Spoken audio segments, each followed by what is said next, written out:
The forearm is basically the same operation as putting bones in the leg.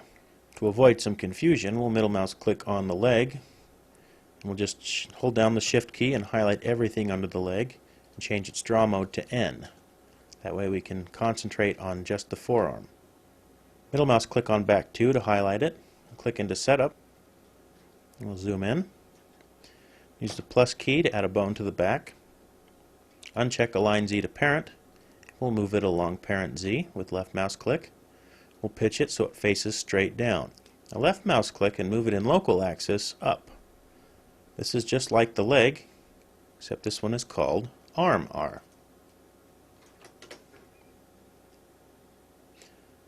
In the Bone tab, make sure the slip is set to 1 on this bone, so it doesn't influence any mesh. Use the plus key to add another bone. Let's drag the length out. We'll pitch that one forward till it's right about where the shoulder rotates. We'll call this one Shoulder R. Plus key to add another bone. Pitch this one back and adjust the length so it's right where the elbow would rotate. We'll call this one Bicep R. We're going to make the forearm a double joint because we're going to do a muscle bone on the bicep the same as we did on the leg. Plus key again to add another bone. We'll pitch this one forward till it's right about the middle of the forearm. We'll call this one Forearm 1R. Plus key again. We'll pitch this one down, and the tip is right about where the knuckle rotates. This one will be Forearm 2R.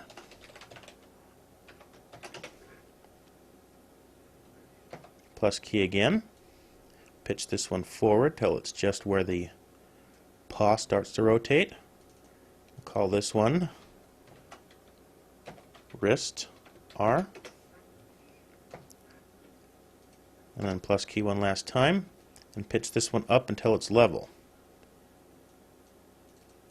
We'll call this one Finger R. Now I thought it made more sense to have human naming terms on this character because humans have 4 appendages and animals have 4 appendages, and it's easier to say Shoulder R, Forearm R when you are pointing out animation controls as opposed to paw right front, paw left front, paw right back. Let's middle mouse click on Arm R and go to the top view, and you'll see that the front paw angles out a little bit, whereas the back paw was pretty much straight but twisted. So we'll have to do more than one axis when we adjust Arm R to fit the skeleton to the mesh. So we'll move it out on X. Right now we'll bank it so they match the same orientation. Let's take a look. Click the front view again to go to the back view and see if we're content with how the arm is positioned. We switch to a perspective view here and take a look. You'll see that most of it is sitting outside.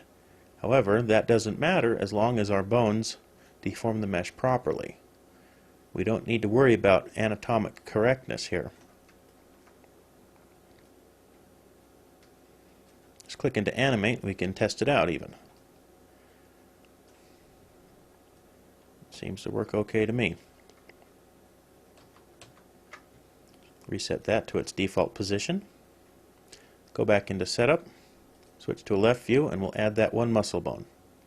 Highlight Bicep R, tap the plus key, uncheck Align Z to Parent in the Bone tab, go to the Rest tab, we'll zero out the Z Translate, we'll pitch that one forward, we'll adjust the length till it matches Forearm 2R. We're going to call this one Elbow Muscle R. Go to the Bone tab, we'll activate the Muscle Bone option, and select its target, which is Forearm 2R. You can see it pops slightly, and it turns blue. Click into Animate, we can test it out, and see if it rotates and deforms the correct way we want it to.